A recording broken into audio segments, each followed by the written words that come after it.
Assalamualaikum warahmatullahi wabarakatuh.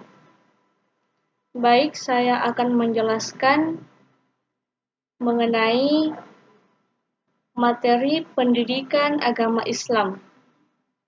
Materi yang pertama, mengapa dan bagaimana PAI diajarkan di perguruan tinggi.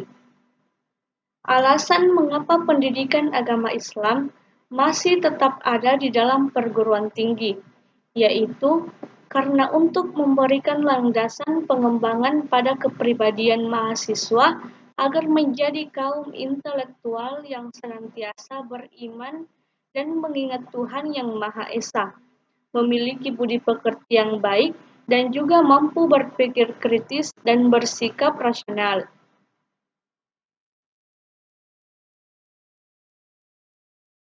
Bagaimana firman Allah dalam surah Al-Baqarah ayat 152.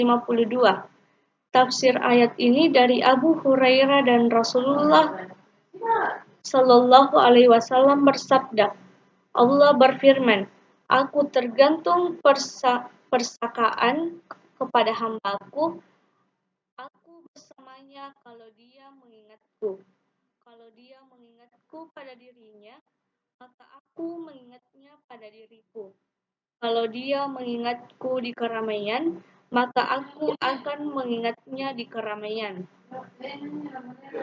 yang lebih baik dari mereka. Kalau dia mendekat sejengkal, maka aku akan mendekat kepadanya sehasta. Kalau dia mendekat kepada diriku sehasta, maka aku akan mendekatinya sedapa. Kalau dia mendatangiku dengan berjalan, maka aku akan mendatanginya dengan berlari. Pendapat pertama menyatakan pembelajaran PAI di perguruan tinggi perlu kaya dengan substansi mahasiswa harus omsungkan untuk digali oleh mahasiswa. Oleh karena itu, yang terpenting bagi dosen PAI adalah memberikan keterampilan kepada mahasiswa tentang cara-cara atau pendekatan yang paling tepat untuk memahami dan mengimplementasikan ajaran agama. Sedangkan mahasiswa secara aktif menggali dan membangun kemungkinan metodologi yang dapat mereka gunakan agar pemahaman dan pengalaman keislaman mereka semakin baik. Materi selanjutnya, bagaimana manusia bertuhan. Istilah Tuhan dalam sebutan Al-Quran digunakan kata ilahun, yaitu setiap yang menjadi penggerak atau motivator, sehingga dikagumi dan dipatuhi oleh manusia. Orang yang mematuhinya disebut abdun atau hamba. Kata ilah atau Tuhan di dalam Al-Quran, konotasinya ada dua kemungkinan, yaitu Allah dan selain Allah. Demikianlah seperti dikemukakan pada surah Al-Baqarah ayat 165. Wa minan nasi may yattakhidhu min dunillah andadan yuhibbunahum ka hubbillah walladzina amanu asyaddu hubban lillah, yang artinya di antara manusia ada orang-orang yang menyembah tandingan-tandingan selain Allah. Mereka mencintainya sebagaimana mereka mencintai Allah. Ketidakbenaran ini akan berlanjut kepada keimanan yang lain, seperti iman kepada malaikat-malaikatnya, kitab-kitabnya, rasul-rasulnya, hari kiamat, serta qada dan qadarnya, dan pada akhirnya akan merusak ibadah seseorang secara keseluruhan. Oleh karena itu, sisi spiritualis harus memainkan peran utama dalam kehidupan manusia, sehingga mampu merasakan kehadiran Tuhan dalam setiap gerak dan sikapnya.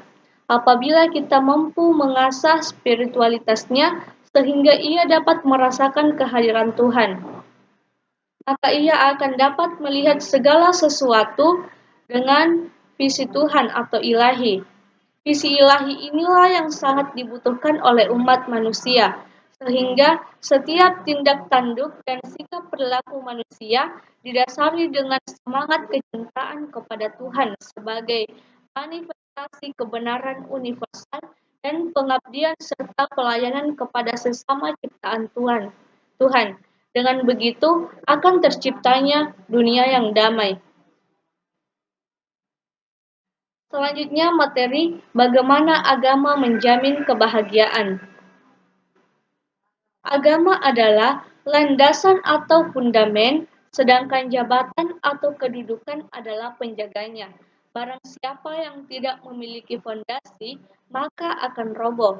Sebaliknya, barang siapa yang tidak mempunyai penjaga, maka akan kehilangan. Allah berfirman, seandainya bukan karena perlindungan Allah kepada sebagian manusia atas manusia sebagian yang lain, maka rusaklah bumi ini. Quran Surah Al-Baqarah ayat 251. Tujuan hidup manusia adalah sejahtera di dunia dan bahagia di akhirat. Dengan kata lain, dapat disebutkan bahagia di dunia dan bahagia di akhirat. Untuk menggapai kebahagiaan termasuk mustahil tanpa landasan agama. Agama dimaksud adalah agama tauhidullah. Mengapa kebahagiaan tidak mungkin dicapai tanpa tauhidullah? Sebab kebahagiaan hakiki itu milik Allah. Kita tak dapat meraihnya kalau tidak diberikan Allah. Jalan mencapai kebahagiaan selain yang telah digariskan Allah adalah kesesatan dan penyimpangan. Jalan sesat itu tidak dapat mengantar Anda ke tujuan akhir, yaitu kebahagiaan. Mengapa jalan selain yang ditetapkan Allah sebagai jalan sesat? Karena di dalamnya ada unsur syirik dan syirik adalah landasan teologis yang sangat keliru dan tidak diampuni. Jika landasan salah, maka bangunan yang ada di atasnya juga salah dan tidak mempunyai kekuatan alias rapuh. Oleh karena itu, hindarilah kemusyrikan supaya pondasi kehidupan kita kokoh dan kuat. Selanjutnya materi mengenai mengintegrasikan iman, Islam, dan ihsan dalam membentuk insan kamil. Iman memiliki arti ketentraman dan kedamaian kalbu, yang dari kata itu bisa muncul kata al-amanah. Amanah yaitu dapat dipercaya. Yang dimaksud keimanan seseorang terhadap sesuatu adalah jika dalam hati orang tersebut telah tertanam kepercayaan dan keyakinan tentang sesuatu dan sejak saat itu ia tidak khawatir lagi terhadap menyelusupnya kepercayaan lain yang bertentangan dengan kepercayaannya.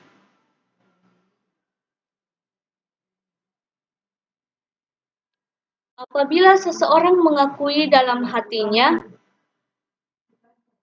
tentang keberadaan Allah tetapi tidak diikrarkan dengan lisan dan dibuktikan dengan amal perbuatan, maka orang tersebut tidak dapat dikatakan sebagai mukmin yang sempurna.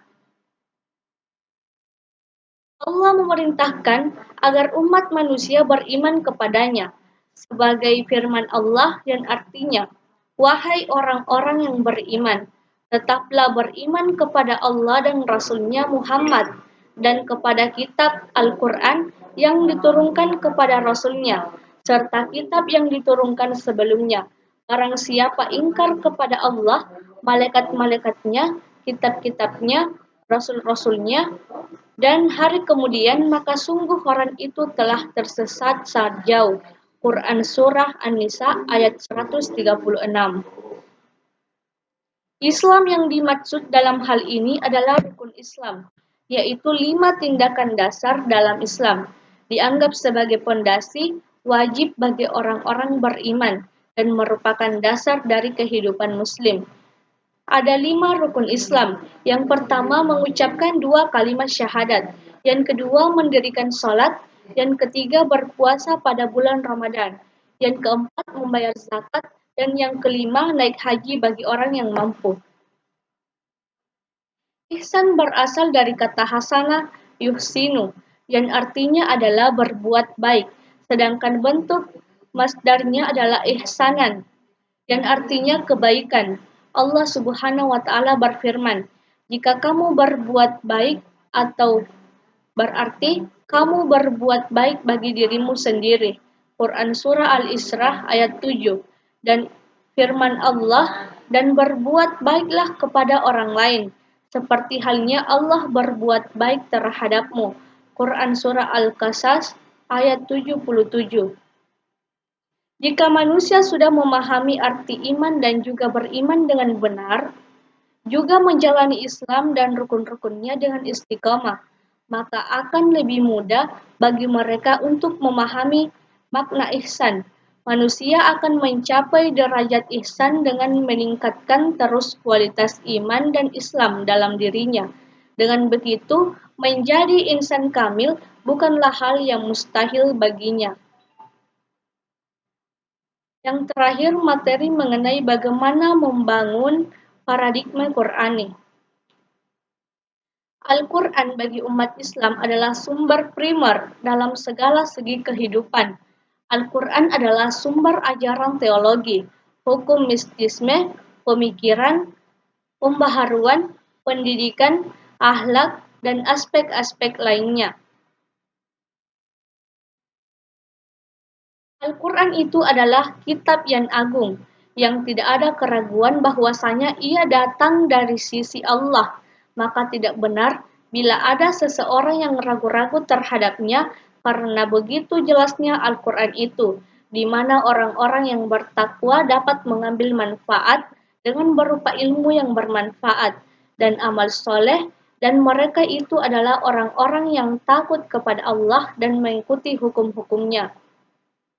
Adapun ajaran dimaksud adalah ajaran murni al-Islam, sebagaimana yang tercantum dalam Al-Quran dan Sunnah, bukan ajaran-ajaran yang bersumber dari budaya, selain Al-Quran dan Sunnah.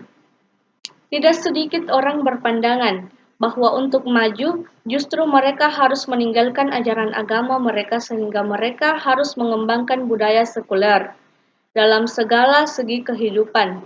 Sementara bagi umat Islam, untuk maju tidak perlu mengambil sekularisasi, malah sebaliknya, harus berkomitmen terhadap ajarannya. Mengapa umat Islam untuk dapat maju tidak perlu mengambil jalan sekularisasi? Jawabannya tentu saja. Pertama, karena ajaran Islam yang sumbernya Al-Quran dan hadis bersifat syumul, artinya mencakup segala aspek kehidupan. Kedua, ajaran Islam bersifat rasional, artinya sejalan dengan nalar manusia, sehingga tidak tertentangan dengan iptek. Ketiga, ajaran Islam berkarakter tadarruj, artinya bertahap dalam wujud dan implementasinya. Keempat, ajaran Islam bersifat takilat takalif, artinya tidak banyak beban. Karena beragama itu memang mudah, dalam arti untuk melaksanakannya berada dalam batas kemanusiaan, bukan malah sebaliknya.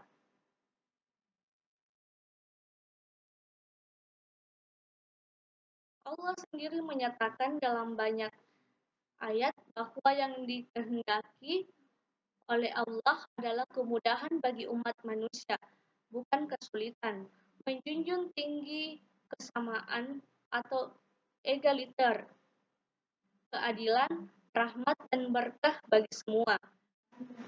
Kelima, ajaran yang diangkat Al-Quran berkarakter ijaz, artinya bahwa redaksi Al-Quran dalam mengungkap berbagai persoalan, informasi, kisah, dan pelajaran selalu dengan gaya bahasa yang singkat, padat, indah, tetapi kaya makna, jelas, dan menarik.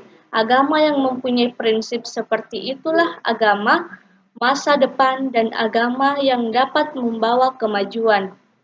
Baik, itulah tadi materi yang sempat saya paparkan. Kurang dan lebihnya mohon dimaafkan karena kelebihan itu datangnya dari Allah dan kekurangan itu datangnya dari saya pribadi. Sekian dan terima kasih. Wassalamualaikum warahmatullahi wabarakatuh.